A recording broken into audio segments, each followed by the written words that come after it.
사람들도 많고 이러니까 뭔가 암울한 분위기를 형성할 때 얘를 많이 써. 그래서 암울한 시대적인 분위기를 이러면 장마라고 하는 제목을 통해서 암시를 해주는 거고요. 그래서 실제로 여러분 이 지문은 학교에서 수업했겠지만 여러분 우리 6.25 전쟁을 배경으로 하고 있는 작품이잖아. 그러니까 그 암울한 분위기를 비 내리는 환경으로 표현을 해버리는 거야. 근데 그게 지속되고 있다는 건 이런 여러분 부정적인 여러분 분위기가 계속되고 있다는 걸 설명하기도 하고 뭘 지속하는 거기도 하냐면 불이나 갈등. 이 갈등이 계속 지속되는 거야. 그러면 여러분 여기 나온 갈등은 크게 지금 여러분 어떤 갈등이 나냐 할머니들 간의 갈등이 나타났잖아. 그러면 표면적으로 봤을 때는 할머니들 간의 갈등이지만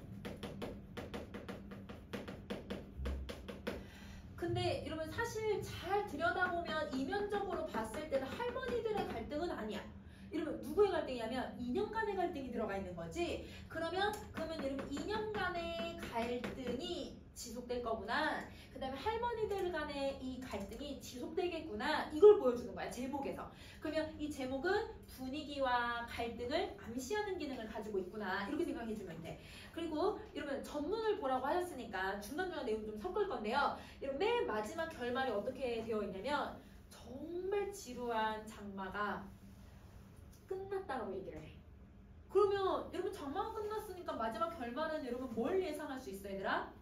이 갈등들이 해소될 걸 예상할 수 있다. 이렇게 생각해주면 되는 거야. 알겠지? 자 그러면 여러분 우리 이제 지문 한번 들어가 보자. 아유 불쌍한 거 혼잣말을 남기면서 외할머니는 내 곁을 떠났다. 그러면 여러분 나라는 말 들어갔으니까 여러분 무슨 시점을 쓰고 있냐면 1인칭 여기선 여러분 내가 뭘 하냐면 여러분 할머니도 불쌍하다고 하고 외할머니도 불쌍하다고 하고 여러분 자기도 불쌍하다고 얘기를 해. 그러면 자기 중심으로 글을 쓰는 게 아니라 할머니들을 관찰하면서 쓰는 거야. 그래서 여기서는 1인칭 관찰자 시점을 사용을 하고 있고요. 자 정말 특이하게 얘들아 얘는 여러분 누구의 시점으로 이야기를 하고 있냐면 어린아이 시선으로 이야기를 해. 근데 단순히 그냥 어린아이의 시선이 아니라 어른이 된 내가 어린아이를 회상하는 거야. 그러면 어른인 시각에서 어린 시절을 회상하면서 서술하는 거야. 이렇게. 그러면 1인칭 관찰자 시점하고 어른인 시각에서 어린 시절을 회상하면서 이야기를 하고 있구나. 그러면 이랬을 때 얘들아 우리는 어떤 효과를 가질 수 있는지를 한번 생각을 해봐. 얘들아 옆에 칸에다가 써주면 돼. 자 여러분 첫 번째 여러분 1인칭 주인공하고 1인칭 관찰자 비교한다고 하면 누가 좀 더 주관적이에요? 1인칭 주인공이지. 둘 다 주관적인 성격이 되게 강하지만 그래도 상대적으로 비교해보면 1인칭 관찰자가 좀 더 객관적이란 말이야. 그러면 얘는 1인칭 주인공보다 좀 더 아주 조금 객관적이야.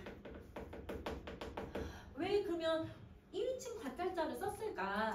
그럼 여러분 주관성이 없다는 건 아니에요. 주관성이 되게 강해요. 1인칭이니까. 그렇지만 왜 더 객관적인 시선으로 제시를 하고 있냐면 그리고 왜 어린아이 시선에서 객관적으로 설명을 하고 있냐면 그러면 여러분 이건 어린아이의 그 순수성을 표현하고 싶은 거야. 아무것도 모르는 무지. 그러면 어린아이의 순수성과 객관성이 합쳐지면 어떤 효과를 가질 수가 있냐면 여러분 대립, 이념, 갈등, 전쟁에 대한 대립, 이념, 갈등, 전쟁에 대한 여러분 객관적으로 설명하고 최대한 그리고 어린아이 시선에서 설명할 거기 때문에 어린아이가 얘들아 사회주의가 뭐고 민주주의가 뭐고 이러면 인민군이 뭐고 빨치산이 뭔지 알까 얘들아?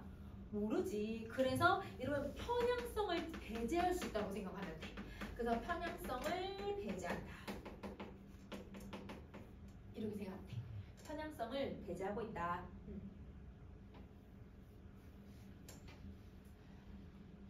자, 이게 이 작품의 서술상의 특징이고 그래서 여러분 교과학습 부분에서 여러분 장마를 소설을 대표하는 작품으로 내세운 이유가 이거 설명하려고 하는 거다라고 생각해주면 돼.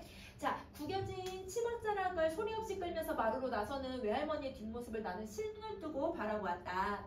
방금 그 중얼거림이 누구를 가리키는지는 모른다. 불쌍한 사람은 내 주위에 너무 많았다. 그럼 분명 할머니는 자기한테 한 말일 텐데 자기가 생각했을 때 아니라고 생각을 하는 거지. 그러니까 이 불쌍한 사람들을 하나하나 이제 다 열거를 할 거거든. 그럼 열거하면서 제시한다는 건 여러분 뭘 보여주냐면 관찰하는 시각을 보여주고 있는 거죠.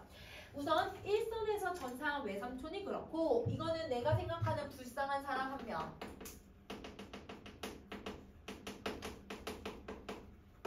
1번. 사실은 나 역시도 몹시 불쌍한 처지에 있었고 그러면 나는 불쌍한 처지 2번. 자, 형사한테 양과자를 얻어먹은 사건 이후로 나는 달소수간이 얘들아 뭐냐면 한 달 무렵이라는 뜻이에요. 근데 이걸 여러분 이게 아이가 여기 한 8, 9살 정도로 나오거든. 근데 여러분 8, 9살이 달소수간이라는 말을 쓸까요? 어른의 시점인 거 알겠죠? 어른의 시각에서 이런 부분들이 어려운 말들이 들어가는 거예요. 주고 울타리 안에 틀에 박혀서 근신을 하면서 근신할 걸 명령한 아버지와 용서할 권한을 가지고 있는 할머니의 눈치를 살피는 신세였다. 그럼 여러분 자기를 소개를 해. 자기가 왜 불쌍하냐면 자기가 어떤 사건 이후로 일단 집 밖에 나올 수가 없었기 때문인 거예요. 자, 그러면 형사한테 양과자를 얻어먹은 사건은 사실 여러분 무슨 사건이기도 하냐면 빨치산인 여러분 삼촌의 행방을 내가 고발한 사건이 돼버리는 거예요. 그러면 얘는 빨치산인 얘들아 미안해 외삼촌이 아니지 그냥 삼촌의 행방을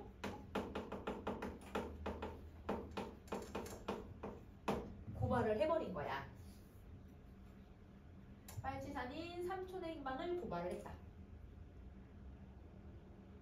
여러분 빨치산이라는 건 여러분 사회주의를 러시아어로 빨치산이라고 하는 거니까 사회주의라고 생각하면 돼. 그래서 사회주의 이념을 갖고 있는 삼촌이 여러분 도망 다니고 있을 때 그 경찰이 얘들아 메꼬모자를 쓴 사람이 나오거든요. 여러분 나중에 전체 줄거리 보면 메꼬모자 뭐냐면 이렇게 쓰는 중절모 있잖아 얘들아. 중절모를 딱 쓴 사람이 와가지고 애한테 막 초콜릿을 줘.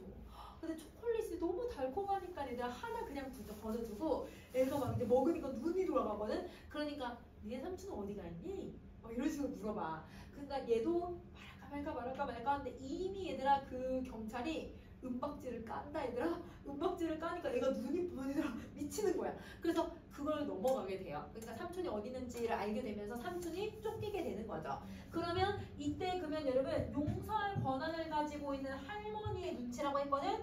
그러면 여러분 지금 여기서는 친할머니하고 나의 갈등 관계가 나타나고 있는 거야. 그래서 여기서는 할머니와 나의 갈등 관계.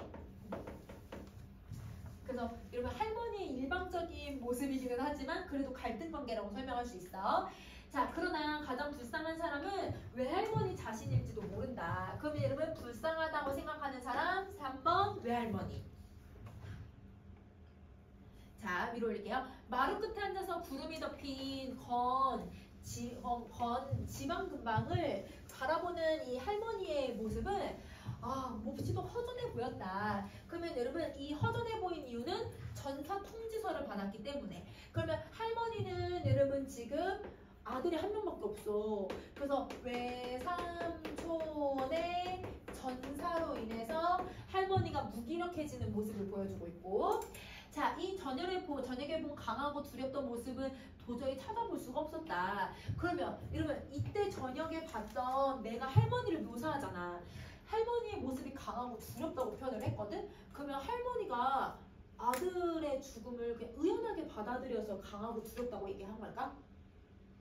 어린아이 시선에서 생각을 해봐. 어린아이는 여러분 어떤 모습이 강하고 두렵다고 생각할 거냐면 막 얘들아 그 악당들처럼 막 포효하고 얘들아 막 소리치고 얘들아 막 힘으로 막 이렇게 하는 모습들이 어린아이가 봤을 때 되게 무서운 장면일 수도 있잖아요. 그러면 아마 강하고 두렵던 모습은 할머니가 소리치고 난리를 피웠던 그 모습을 생각을 해주면 돼. 그러면 할머니는 이러면 소리치고 난리를 피우던 모습을 가지고 있다. 이렇게 생각을 해주면 돼. 자, 이제는 시들대로 시들어서 먼 쌀쌀한 바라기로 오두커니 앉아있는 초라한 할멈 하나가 있을 뿐이었고 고역에서 해방된 기분은 그 치근한 기분으로 하여금 금세 지워지고 말았다. 이 말은 뭐야 얘들아? 할머니의 얘들아 치근한 모습이 왜 사라졌어? 여러분 내가 고역에서 해방된 기분이 뭘까요? 나한테 고역이 뭐였어요? 집 밖으로 못 나가는 거. 아까 근신이었잖아. 근신에서 여러분 해방이 되니까 할머니의 모습은 금방 사라져 버리는 거야. 그래서 고역에서 해방된 기분은 그 치근한 모습으로 하여금 여러분 금세 지워지고 말았다. 그러니까 나는 어린아이니까 할머니가 불쌍하다 생각하면서 금방 잊어버리는 거야. 그게 나의 모습인 거지.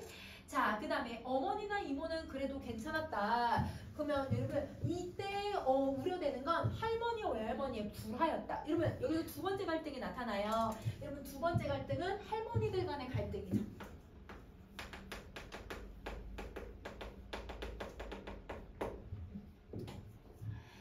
자, 외삼촌과 이모를 공부시키기 위해서 살림을 정리해서 이 서울로 떠나갔던 외가가 어느 날 보퉁이를 끌어들고 느닷없이 우리 앞에 눈에 나타났을 때, 자, 여러분 보퉁이를 끌고 어김없이 나타났다라고 하는 건 여러분 지금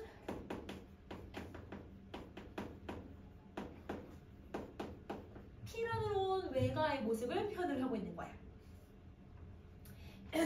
사랑채를 비우고 같이 지내기를 먼저 권한 사람은 할머니였다. 친할머니가 먼저 권유를 한 거예요. 그러면 여러분 할머니는 그래도 사돈이어도 가족인데 가족 간의 어떤 여러분 유대 관계를 지금 할머니가 보여준 거야. 자, 난리가 끝날 때까지 늙은이끼리 서로 의지하면서 살아보자 라는 말은 여러 말 들을 수 있었고 얼마 전만까지 해도 두 사돈댁은 사실 말다툼 한 번 없이 의좋게 사실 지내왔었다. 수복이 되어서 그러면 여러분 지금 사건은 어떤 상태였냐면 여러분 사실은 여러분 지금 수복이 되었다라고 하는 건 그전에는 어떤 상태였다는 거야? 인민군이 내려와 있던 시기야. 그러면 인민군이 내려왔던 시기에서 여러분 서울이 수복됐으니까 인민군이 얘들아 쫓겨나가고 얘들아 여기 누가 지금 다스리고 있는 거야? 국군이 점령을 하고 있는 상태가 되는 거예요. 근데 여러분 아까 삼촌은 여러분 우리 어떤 걸 믿는다고 했냐면 빨치산을 믿는다고 했잖아. 그러면 인민군들이 얘들아 이 수복되기 이전에 인민군이 있을 때는 삼촌이 빨치산이 되면서 막 여기저기 막 다닐 수 있었을 거야. 그래서 뭐라고 하냐면 완장을 두르고 설치던 삼촌이 이렇게 얘기를 했거든. 그런데 국군이 되니까 여러분 어떻게 해야 돼? 도망쳐야 돼. 왜냐면 지금 앞잡이 역할을 했잖아요. 사회주의자의 모습을 가지고서 여러분 막 사람들을 앞잡이 완장까지 차고 사회주의를 너무 믿었던 거에 딱 들통이 나버리니까 그래서 인민군을 따라 어디론가 쫓겨나 버리고 말았다는 거야. 그러면 여러분 왜 경찰이 쫓았는지 여러분 설명할 수 있는 거지. 그러면 이게 삼촌을 경찰이 쫓는 이유이기도 해요. 삼촌을 경찰이 쫓는 이유는 여러분 수복이 되었다라고 하는 이 사건 때문인 거야. 그래서 서울에서 수복이 되고 있는 게 이런 역할을 하고 있는 거예요. 그때까지 대바 속에서 불을 구하고 숨어 살던 의용군을 피하던 외삼촌은 그러면 여러분 군대에 입대하게 되었대. 그러면 여러분 잠깐 삼촌은 설치고 다녔잖아. 근데 여러분 외삼촌은 숨어 지냈다고 얘기했어. 그러면 외삼촌이 숨어 지냈던 이유는 삼촌은 여러분 인민군 사회주의를 믿지 않았기 때문이에요. 그러면 삼촌은 사회주의를 믿지 않으니까 숨어 지냈던 거고 근데 오히려 이제 얘들아 여기가 수복이 되니까 국군에 입대할 수밖에 없었구나 이렇게 생각해 주면 되는 거야. 자, 양쪽 다 각지 입장을 달리하는 근심거리가 생긴 뒤에 그러면 여러분 자 어떤 근심거리가 생긴 거예요? 친할머니한테는 여러분 아들이 갑자기 어떻게 됐지 얘들아? 사라져버렸잖아 얘들아. 왜냐면 여러분 지금 인민군을 쫓아갔으니까 그럼 사실 인민군이 된 거예요. 그러면 이 친삼촌은 인민군이 되었으니까 할머니도 군대로 여러분 아들을 보낸 거고 외할머니 같은 경우도 지금 여러분 외삼촌이 국군에 들어갔기 때문에 아들들을 모두 다 공통적으로 여러분 지금 전쟁터에 내보내게 된 거야. 그래서 아들을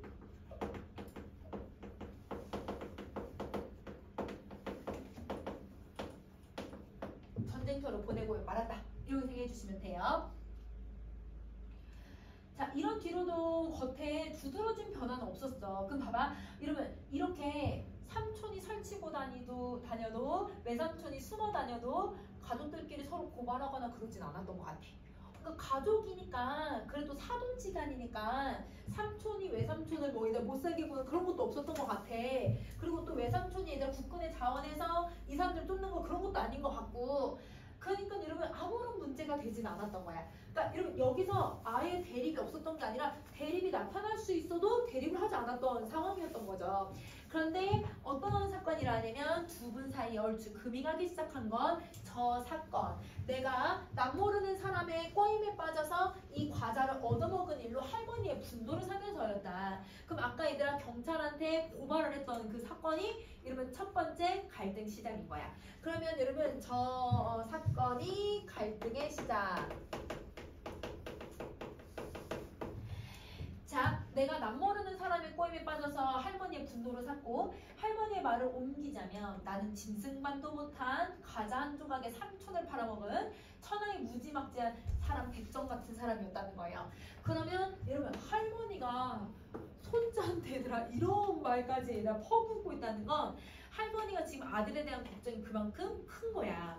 우리 아들 잘못되면 어떡하냐. 근데 그 아들을 여러분 지금 손자가 크게 나게 만들었다? 그러니까 누굴 원망하냐면 나를 원망할 수밖에 없는 거지. 그래서 할머니는 여러분 나에게 얘들아 원망을 하고 있으니까 그래서 나와 할머니의 갈등이 계속 심화되고 있었다고 생각해주면 되는 거야.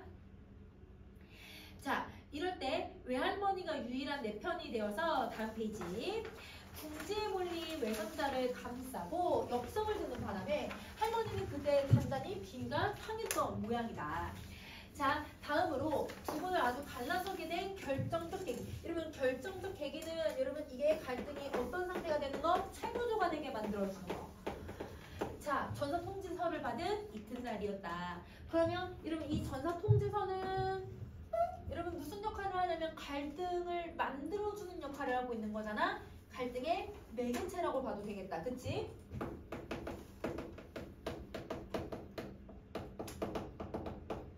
이게 돼요. 자, 먼저 복장을 지른 건 외할머니 쪽이었다. 그날 오후도 장대 같은 벼락불이 건지산 날방으로 푹푹 꽂히는 험한 날씨였는데 그러면 자 봐. 여러분 지금 갈등이 최고조가 될 때 배경을 보세요.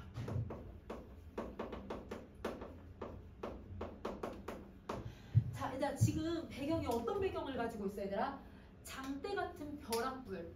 얘들아 천둥번개가 막 얘들아 막 치는 거야. 근데 얘들아 완전 툭툭 날방으로 툭툭 꽂히는 여러분 험한 날씨였거든. 그러니까 나 번개가 치고 얘들아 천둥번개가 치는 건 뭐가 내리기 전에 이렇게 비가 갑자기 쏟아질 때 천둥번개 막 쳐. 그러면 여러분 지금 비가 내릴 거라는 걸 보여주고 있는 거지. 날씨가 장마가 완전 어떤 상태? 최고조가 된 상태인 거야. 그러면 배경을 통해서 이런 뭘 보여주고 있냐면 아까 요거 나왔던 거 여기 아니다. 선생님 지워버렸다. 제목에서 아까 분위기 만들어준다고 했잖아. 그러면 그 분위기를 형성해주는 것과 그 다음 선생님 배경은 여러분 갈등을 뭐 해준다고 했어? 고조시키는 역할을 할 거라고 했었지? 갈등을 얘들아 고조될 거라는 걸 암시해주기도 하고 할머니하고 얘들아 이 할머니들 간의 갈등이 최고조가 되니까 날씨도 지금 여러분 장마가 아주 심화되고 있다 이렇게 생각해주면 되는 거야.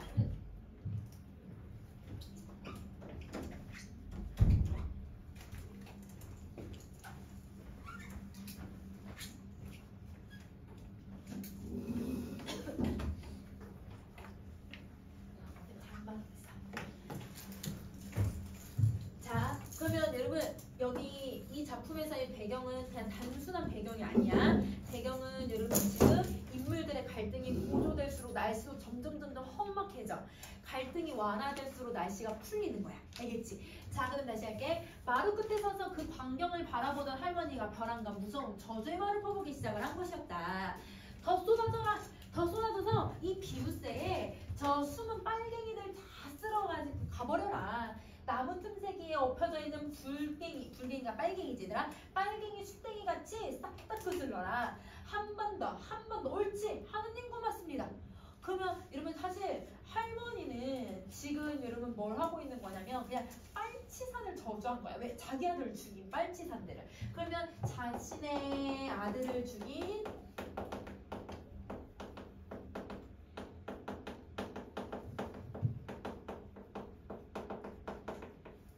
인민군을 저주하고 있는 거죠.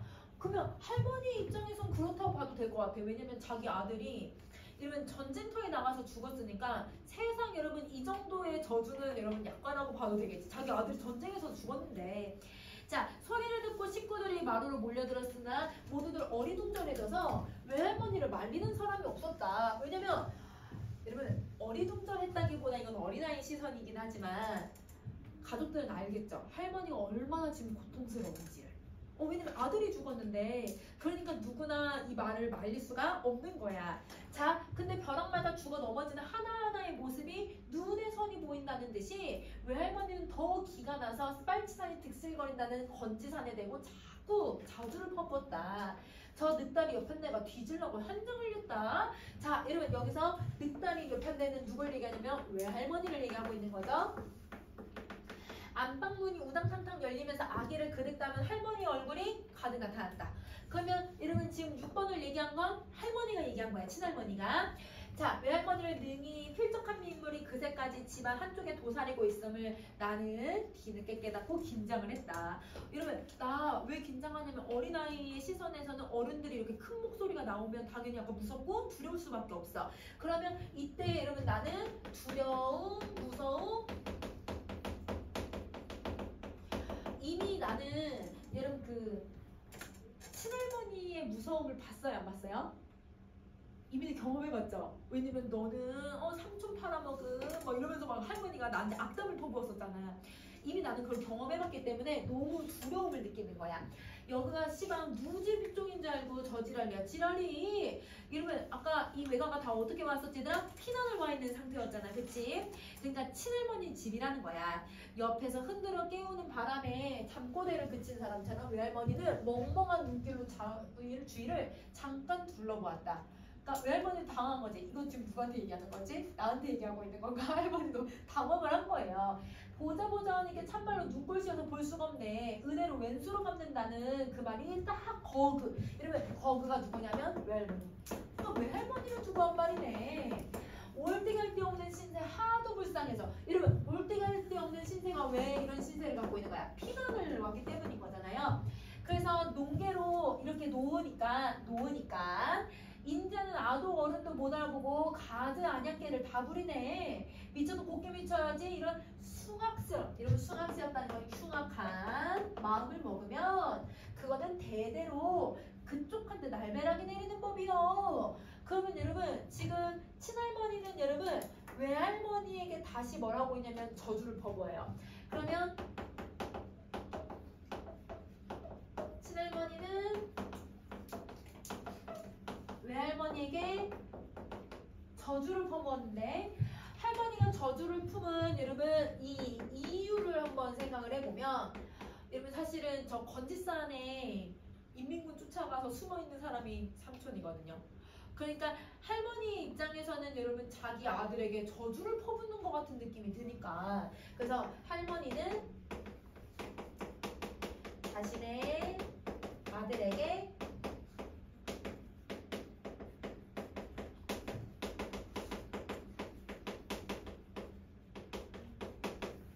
퍼붓는다라고 여기게 되는 거죠.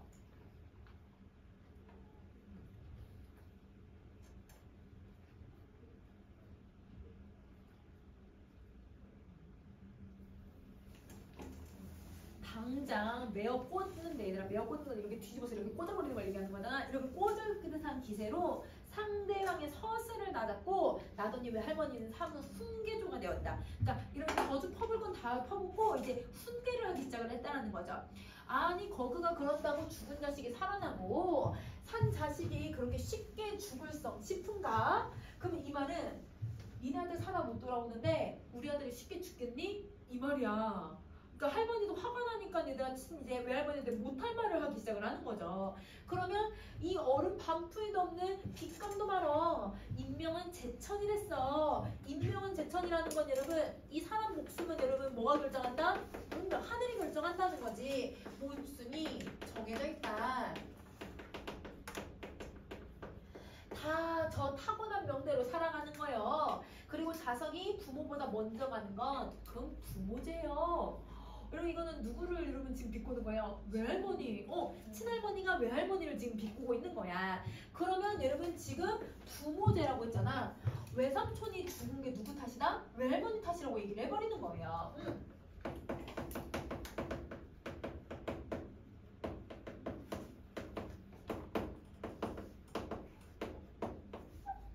그러니까 여러분 지금 친할머니가 아니라 지금 점점 여러분 약간 여러분 경우 없는 말들을 하기 시작을 했다라는 거지. 부모들이 전생에 죄가 많기라서 그래서 자식놈들을 앞세워 놓고는 뒤에 남아서 그 고통을 다 감당하게 만든 거야. 애시당초 자기 팔자소관이 그런 걸 가지고 누구를 탓하고 맞을 것이 어딨어. 그럼 여러분 여기서 누구를 탓하고 맞을 게 없다라는 건 누굴 탓하지 말라는 거예요? 빨치산들을 탓하지 말라는 거죠. 그러면 빨치산을 탓할 필요가 없다. 낯살이, 여러분 낯살이라는 건 나이 살이야. 나이가 저만치 60줄에 앉아 있으면서도 아유 그 조그맣 그래도 부끄러운 줄 알아야지. 부끄러운 줄도 모르고 자기가 자기 죄 때문에 자식 앞세운 줄도 모르고 어디 감히 우리 아들을 탓해? 뭐 이렇게 얘기를 한 거예요. 그러면 여러분 이게 훈계조가 아니죠 여러분. 그러면 어린아이의 입장에서는 여러분 훈계조라고 생각을 했지만 훈계가 아니라 이거는 악담이야 악담. 그치? 저주를 퍼붓는 거야. 자, 그럼 나는 전생에 죄가 많아서 아들놈 먼저 보냈다 한번 차보자. 그러면 누구는 복을 휘어지게 짊어지고 나와서 아들놈서 그따구로 지었냐? 이렇게 얘기를 해. 이제 외할머니 참지를 않는 거죠. 그러면 누구는 이라고 했을 때 이건 친할머니를 얘기하고 있는 거지. 그러면 친할머니는 복이 넘쳐나가지고 아들농사 그따구로 지었냐고 얘기를 해. 그럼 자, 아들농사 어떻게 지었길래? 뭘 믿어 얘들아? 빨치산 좌익에 빠졌잖아요. 그러면 여러분 이 삼촌이 좌익 이념에 빠진 삼촌을 비꼬는 거죠. 왜냐면 여러분 전쟁은 여러분 이제 북한이 먼저 전쟁을 시작을 했고, 근데 그런데도 사회주의를 믿어? 이렇게 넣어. 그래서 우리 아들 죽게 만들어? 할머니도 이런 심보가 있으니까 이렇게 얘기를 하는 거야. 외할머니도 앙칼지게 쏘아붙였다. 저놈의 옆한테 말하는 것 좀 보이소. 참말로 죽으려고 한장 있는 께비. 내 아들이 어디가 어떤지 그려. 갈등이 점점 심화되죠. 생각해보면 알 것이고 뭐. 저 때문에 저 죽은 댐이 지사 지내줄 놈 하나 없은 게 남들도 뭐다 그런 줄 아나 보지. 자, 이 말 뭐냐면 저 죽은 댐이 제사 지내는 줄. 제사야 되나 제사. 그러면 여러분 자 자기가 죽으니까 이제 아들 외삼촌이 죽었잖아요. 근데 외할머니한테는 여러분 아들이 한 명밖에 없어. 한 명이고 엄마랑 그 다음에 이모만 있는 거야. 그러면 3남매 중에 아들이 이제 없으니까 제사 지어줄 놈이 한 명도 없다라고 지금 평가를 해버리는 거야. 그러면 여러분 이 말은 하나도 없을 게는 외삼촌만 여러분 외삼촌이 제사를 지내줄 수 있었는데 외삼촌이 죽었기 때문에 이제 그럴 수 없는 상태가 되죠.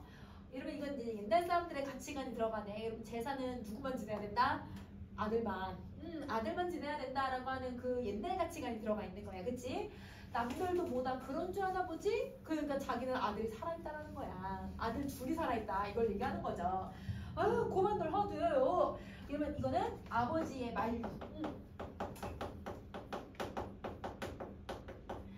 자, 우리 순철이는 여러분 순철이니까 여러분 누굴 얘기하는 거냐면 삼촌을 얘기하는 거지. 자, 끈떡도 없다. 끈떡도 없어. 무슨 일 생겨야만 속이 시원할 테지만 순철이가는 소나기 사이로도 요리조리 뚫고 다니라요. 그럼 여러분 소나기 사이도 뚫고 간다는 건 여러분 나쁜 일을 하나도 겪지 않을 거다. 할머니의 바람인 것 뿐이에요. 그러면 이거는 친할머니의 바람이야.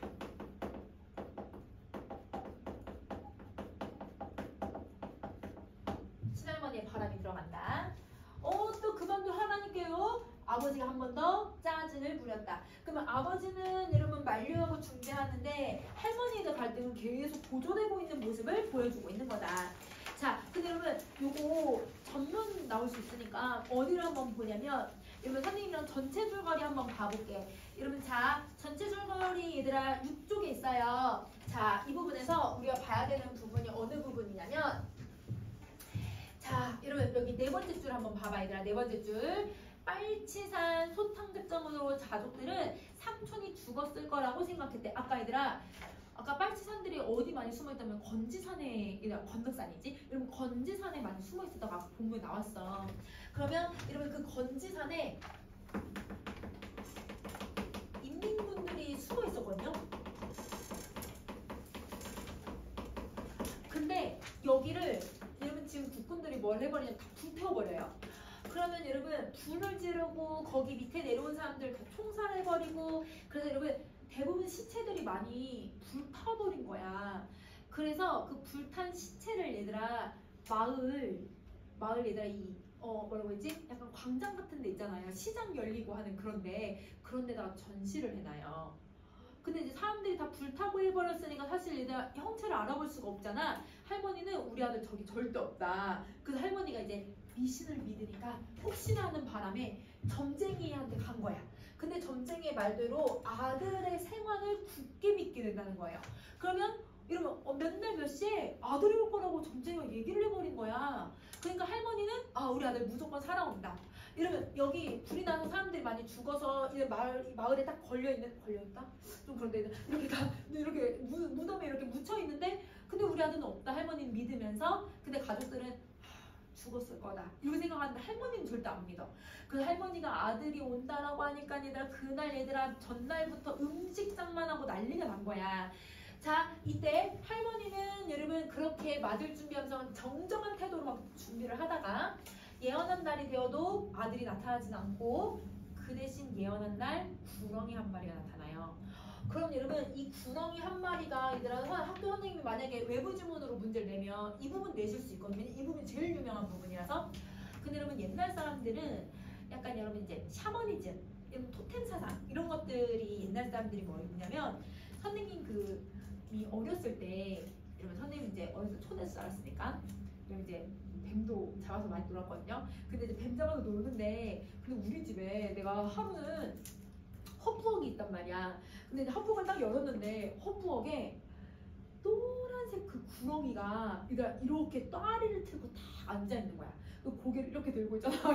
나를 보면서 나랑 이렇게 눈이 마주친 거야. 얘를. 난 너무 뱀을 잡고 놀긴 하지만 무의식 그냥 헛부엌 딱 들어갔는데 이렇게 얘를 보고 너무 깜짝 놀래가지고 뭐야 이렇게 내가 소리 지르고 문을 닫고 나왔다. 근데 이제 그러니까 할머니한테 얘기했더니 할머니가 걔 어떻게 했냐고 하는 거야. 그래서 그냥 무서우니까 그냥 문 닫았죠. 이렇게 그러니까 잘했다고. 얘네 절대 잡으면 안 된다는 거야. 그럼 왜요? 이렇게 했더니 우리 할머니가 이제 거의 이제 90살 되시거든요. 그럼 완전 옛날 분이잖아요. 할머니가 뭐라고 하냐면 조상신이라고. 조상신. 조상이 구렁이로 현실에서 나타난다고 생각해. 옛날 사람들은. 그러니까 이러면 조상신이니까 우리 위에 있는 선조라고 생각하는 거야. 할머니는 절대 그런 구렁이 잡지 말라고. 그러면 구렁이가 그 집에 얘들아 또아리를 틀고 딱 있는 게 보이잖아요. 그러면 여러분 집이 약간 번성한대요. 나 덕분에 번성한 거예요. 우리 집은. 그래서 그렇게 할머니가 막 얘기해 주시는 거야. 그러면 여러분 이게 옛날 사람들은 여러분 이 뱀을 함부로 죽여서는 안 된다고 생각을 했던 것 같아. 왜? 이 뱀이 영물이라고 생각했거든. 뱀이 돼서 뱀이 천년 묵으면 이묵이 되고 이묵이가 천년 묵으면 용이 돼. 그러니까 뱀은 함부로 죽여서는 안 된다고 생각을 했던 것 같아. 그러니까 구렁이 한 마리가 얘들아 삼촌이 오기로 한 시간에 구렁이가 나타난 거야. 할머니가 졸도를 해버려요. 그러면 여러분 할머니가 왜 졸도할까? 아들이 죽어서 귀신이란다. 구렁이로 나타난다고 생각한 거야. 그럼 이 구렁이 한 마리는 삼촌의 현신인 거야. 그래서 여러분 집이 뒤집어지고 여러분 이제 할머니는 졸도를 하고 근데 그 구렁이를 보고요 여러분 할머니하고 외할머니가 완전 앙숙처럼 지금 싸웠잖아요. 근데 외할머니가 구렁이한테 말을 붙이면서 위로를 해주는데 그런데도 구렁이가 얘들아 가만히 막 혀만 낼름낼름 거리면서 얘들아 할머니 막 공격하려고 막 하거든 외할머니를. 근데 이 할머니도 외할머니도 옛날 사람이니까 이게 삼촌이라고 생각을 하는 거야. 이 삼촌을 이제 얘들아 떠나보내야겠다고. 여기 지금 원한이 있으니까 지금 못 떠난다고 생각해서 여러분 외할머니가 할머니의 머리카락을 잘라오라고 나한테 말해요. 그럼 나는 아직 8살, 9살밖에 안 되잖아요. 그러니까 왜 그런지 모르고 얘들아 할머니 방, 졸도한 할머니 방에 가서 머리카락 주세요, 머리카락. 이렇게 얘기를 해요. 그러면 어른들이 이유는 모르지만 머리카락을 잘라가지고 할머니 머리카락 잘라서 외할머니한테 갖다 줬는데 외할머니가 그걸 불태워. 이러면 우리 죽은 사람 물건 어떻게 해, 얘들아? 다 불태우거든. 그러니까 할머니의 머리카락을 불태워서 삼촌, 할머니 잘 보살필 테니까 엄마 걱정하지 말고 떠나라 하면서 할머니가 떠나보내는 거야. 그러더니 갑자기 이 구렁이가 혀를 내름내름 하고 있었잖아요. 얘가 이렇게 기어가지고 저기 뒷산으로 가는 거예요. 집 밖으로 나간 거예요. 스스로. 그때 할머니가 제사밥처럼 제사밥 차려주고 그 다음에 얘들아 그 머리를 태우니까 그 미신의 행위잖아요. 사실은 과학적인 게 증명된 게 아니잖아. 이 머리를 태워가지고 여러분 미신적 행위로 구렁이를 내보낸 거야. 그러면 이 미신적 행위는 여러분 이 구렁이가 가지고 있는 삼촌도 젊은 나이에 죽었다고 생각을 한다면 젊은 나이 얘들아 인연 때문에 죽은 게 얼마나 원통하겠어. 그러면 그 원한을 얘들아 뭐 하는 행위인 거냐면 해소하는 행위가 되는 거야. 그래서 구렁이를 내보내고 그리고 얘들 할머니가 얘들아 한 하루 정도 있다가 눈을 뜨시거든요. 기력이 갑자기 탁 쇠해져서 잘 갔냐? 라고 할머니가 얘기를 해. 그 말은 내 아들 잘 갔냐? 이 말인 거지. 그래서 엄마하고 얘들 고모가 이제 이만 해가지고 외할머니가 이렇게 보내줬다 하니까 할머니가 우시는 거야. 우시고 외할머니 잠깐 오시라 한 다음에 둘이 손잡고 화해해요. 왜냐면 둘 다 아들을 이제 잃어본 경험이 동일시가 되잖아요. 그러니까 외할머니랑 화해한 건 외할머니한테 얘들아 무슨 감정을 드는 거냐면 고마운 감정이 드는 거지. 왜 고마워 얘들아? 자기 아들 잘 보내줬잖아. 자기는 얘들아 외할머니 아들 죽었을 때 어떻게 했어 얘들아? 저주 퍼부었다고 막 뭐라고 했는데 외할머니는 자기 아들이 죽었다고 생각을 하니까 잘 보내준 거잖아요. 그 아들에 대한 고마움, 그 할머니에 대한 고마움, 이건 외할머니에 대한. 그런데 여러분 아들에 대한 여러분 미안함도 있을 거예요. 왜 엄마가 직접 여러분 내 아들을 손수에다 마지막 길을 못 보내줬다라고 하는 미안함이 있겠지 얘들아. 이거는 여러분 삼촌에 대한 할머니의 미안함. 그리고 아들이 이제 죽었다라고 하는 슬픔. 그러면 할머니를 여러분 이제 이렇게 지탱해줬던 이 힘이 쫙 풀려버린 거야. 그래서 할머니는 일주일 뒤에 여러분 세상을 뜨세요. 이게 내가 어린 시절에 보았던 할머니와 외할머니의 모습이었던 거야. 그래서 맨 마지막 결말이 어떻겠다고? 얘들아 할머니 화해했잖아? 그러니까 지루한 장마가 끝났다. 이렇게 결말되거든 얘들아. 그러면 장마 끝났다는 건 화해했다라는 걸 얘기하기도 하지만 우리가 얘들아 아직 갈등을 겪고 있었잖아. 그러면 여러분 그 2년간의 갈등이 해소되길 바라는 소망의 태도도 들어가 있다고 생각을 해주면 돼. 그래서 이 작품이 얘들아 토속적이고 무속적인 이유는 여러분 이런 구렁이가 너무 중요해. 그래서 만약에 다른 부분 나온다고 하면 구렁이 부분 나올 수 있다. 이렇게 생각해 주시면 돼요. 자, 그리고 제목의 의미 다 설명했고 그 다음에 여러분 구렁이 상징적 의미만 한번 여러분 다시 한 번만 읽어봐도 될 것 같아. 자, 그러면 여러분 지금 잠깐만 쉬고 우리 이제 탐모 독서랑 그 다음에 이제 우리 전후 지정까지 할게요 여러분. 알겠죠? 잠깐만 쉬는 시간 하자.